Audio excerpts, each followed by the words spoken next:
Hello and welcome to the Book Bunch. My name is Sam. It is so great to have you guys here for another video.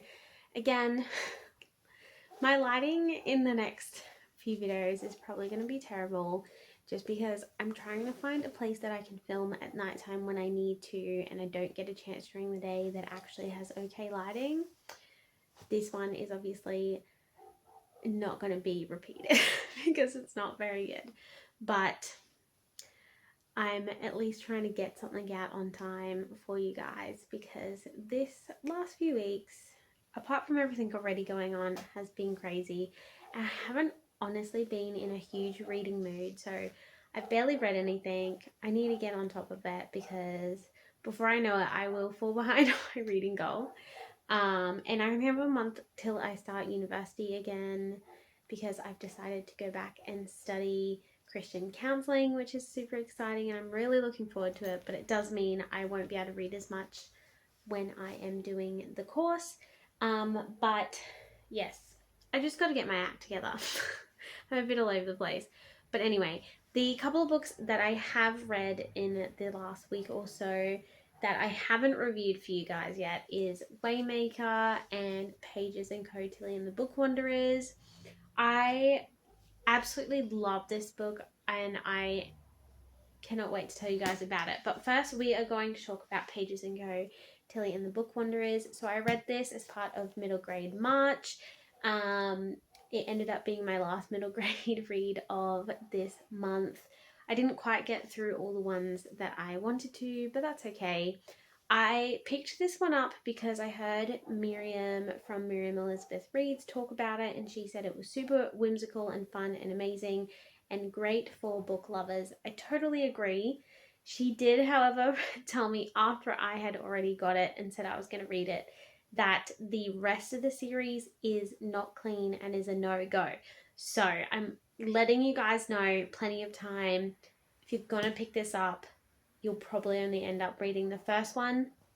And honestly, just ending on the first one was okay. Like there was definitely a little bit of cliffhangery because it does preempt for a series, but like after reading it, I'm not like, oh, I really need the next one, if that makes sense. Like this is relatively complete. So what it is about is, sorry, my focus is not working because the lighting's so bad. But it is about a girl named Tilly, or Matilda for short, and she lives in a bookshop with her grandparents. Her dad was never really in the picture, but he's believed to be dead, I believe. And then her mother went missing just shortly after she was born, and so she doesn't know her mother, but she's living with her mother's parents, and so they, like, over the years have kind of trickled information here and there, but she feels like she doesn't really know her mum and really wants to know more. And so anytime her grandparents say anything, she kind of latches onto it. Anyway, so she is kind of in between friends at the time, but throughout this book, she starts to get to know the boy that lives, I don't know if he's like across the road or like nearby or something, but his mum owns like the local bakery cafe kind of thing, and they are in the same grade and end up having to do a book assignment. And so she invites him to come to the bookshop to have a look, and then they kind of become friends over the course of the book. And she loves Alice in Wonderland, Anne of Green Gables, those kind of books. And she starts to notice weird people showing up in the bookstore, which end up, she kind of puts two and two together when Alice and Anne show up in the bookshop, and she's like, what's going on, you guys aren't real. And then it is like a whole story about how people who really love books and have strong connections to books can travel through books and book wander. That's what the Book Wanderers means. And yeah, it's about Tilly and her first experiences book wandering. And it's a quite cool, really awesome concept. Did have a really good time with it. Definitely recommend it if you are a book lover or you are of a younger audience. But again, I wouldn't recommend the rest of the series based on what I have heard. So that was Pages & Co. Tilly and the Book Wanderers. Very cool. I very much so wish I could meet Anne of Green Gables in real life. That would be amazing. And then, yeah, the other book that I read recently is Waymaker, Finding the Way to the Life You've Always Dreamed of. I had never read a book by this author before. I didn't really know what to expect. I've just heard that it's super popular, and it is a relatively recent release. Like, I believe it came out last year, possibly the year before. I'm not too sure, but it's relatively new. And I managed to pick up a copy rather cheaply because mine was like in the clearance bin because it had slightly been damaged at the back. The corner had been like pulled back, and so I got it for a ridiculously good price. And I was like, well, I might as well see what the hype is about. Turns out the hype is totally valid. Absolutely had a wonderful experience reading this one. So this book is about Anne, who is the author, and it kind of goes through the very start of her marriage, and then it kind of time jumps a bit to her adoption journey with her youngest. And it's like 20 years apart, I think, the two stories, but they are interconnected. And the whole point of the book is basically her explaining how God is a waymaker and how it's so evident throughout her life in different seasons and different times and things that she couldn't see at the time, but with hindsight was able to see that like God had her through the whole way, and like how he changes us and kind of what our perspective should be. It was super interesting. I had a really good time. She does write rather poetically, or like almost like stream of consciousness type of style of writing, because it does jump a little bit all over the place, but I didn't mind it. The only thing is, I don't know if it was an editing problem or it's just the way she writes or something, but there were definitely quite a few sentences here and there throughout that like were clearly missing a word or something, like a conjunction word or something, and it just felt a little weird, and so I had to like read it a couple of times. But again, I don't know if that's them trying to be like a poet or if that's the editor missed some stuff or what.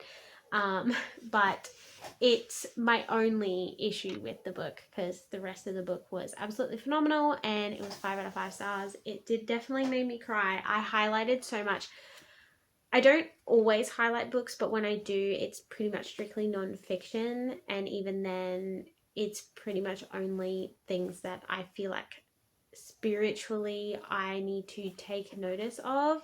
And like I highlighted a lot throughout this that I don't normally do. Like, of course, when I flick through, you're not going to really see it, but like every few pages, I've got stuff highlighted that like really stuck out to me. Yeah, it was really good. There's definitely chunks that weren't as relevant to me, but a lot of it was, because like the parts of the adoption journey weren't very relevant to me personally, but that's because I've never been through that. However, there were even little gems in there just about how God was changing her heart because her heart attitude wasn't always in the right place, and how she spent a lot of time, well, like whenever she got hurt, she would turn in on herself and try and help herself out of the situation instead of turning over to God, or even like just reaching out to the people in her life and various things like that. But yeah, definitely recommend this one. It's very emotional though, so take it slow. I had to take it slow, and I don't normally, like, even some heavy non-fiction I can still smash out in a day, maybe 2, but this one was like spread out over 3 or so days because I just needed to take a breath and just like absorb what I had read. And make sure that I wasn't getting too emotionally like fragile from reading this, because yeah, she talks about really emotional stuff. She also is very vulnerable about the fact that like her marriage was kind of in the pits for a while, because not because of what she had expected. Like, they had kind of said when they were going on their adoption journey, like just before it started, because they were adopting a child with major health problems, and like he had said to her, like,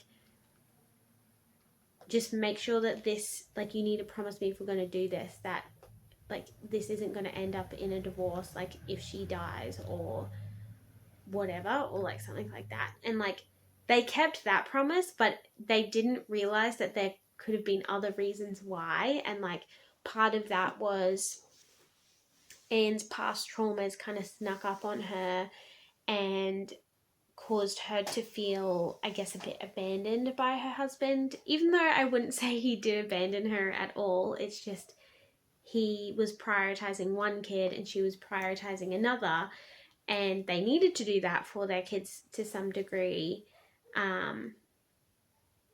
But yeah, she kind of took it personally because of those past traumas, and instead of talking herself out of it or turning to him and talking it out like she normally does, or even turning to God, she kind of just shut down and focused on just getting through and focusing on this one sick child that she had. And she kind of poured everything into this child and her own being, instead of like, yeah, soaking up and being with God and being with her husband and all of that. And so yeah, there was like a rocky part, and like it was really just amazing though to see a marriage that was strong in God, like apart from that like one section where they did go through a rough patch.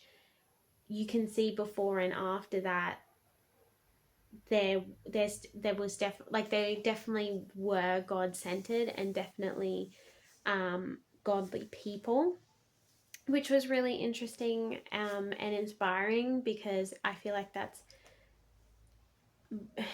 it's something we rarely see nowadays, at least so openly. And I was like, it gave me hope for my marriage, I guess, that like in 10-20 years, like we could be at a place like this. Not obviously the in the pits part, but the rest of it, the good parts of it. Yeah, it was really cool to see how they spoke about God to each other and how they bounced off each other, and they really were one for a lot of the book. And yeah, I hope I'm making sense and in saying that. But yes, highly recommend it. Just be aware that, again, it is heavy topics, but I would definitely recommend it to anyone who is married or who is adopting or has adopted or is thinking about adoption.